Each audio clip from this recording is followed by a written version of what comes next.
Railway துறையில் புதிய ஒரு வேலைவாய்ப்புக்கான அறிவிப்பை வெளியிட்டிருக்காங்க. இதை பற்றி பார்க்குறதுக்கு முன்னாடி இது வரைக்கும் நம்ம பேஜை ஃபாலோ பண்ணலாம் அப்படின்னா மறக்காமல் ஃபாலோ பண்ணுங்க. ஓகே, அதாவது ரயில்வே துறையில் டெக்னீஷியனுக்கான வேலைவாய்ப்பு நிரப்புவது குறித்து ஒரு அப்டேட் பண்ணியிருக்காங்க.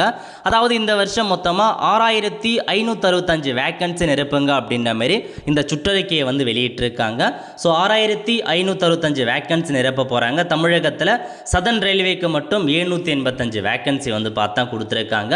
ஸோ இப்போதைக்கு வேலைவாய்ப்பு நிரப்ப சொல்லியிருக்காங்க. விரைவில் உங்களுக்கான official update வரப்போகுதுங்க.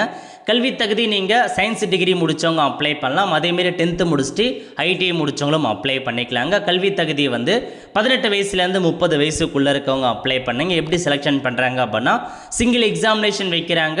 Document verification, medical examination வச்சு தாங்க செலெக்ஷன் பண்ணுறாங்க. நல்ல ஒரு ஜாப் ஆப்பர்ச்சுனிட்டி. இப்போதைக்கு வேலைவாய்ப்பு நிரப்புங்க அப்படின்ற மாதிரி அப்டேட் பண்ணியிருக்காங்க. விரைவில் அஃபிஷியல் நோட்டிஃபிகேஷன்ஸ் நீங்கள் அப்ளை பண்ண ஸ்டார்ட் பண்ணலாம். நிறைய பேருக்கு தெரியப்படுத்துங்க. அடுத்த ஒரு நல்ல சந்திப்போம். நன்றி, வணக்கம்.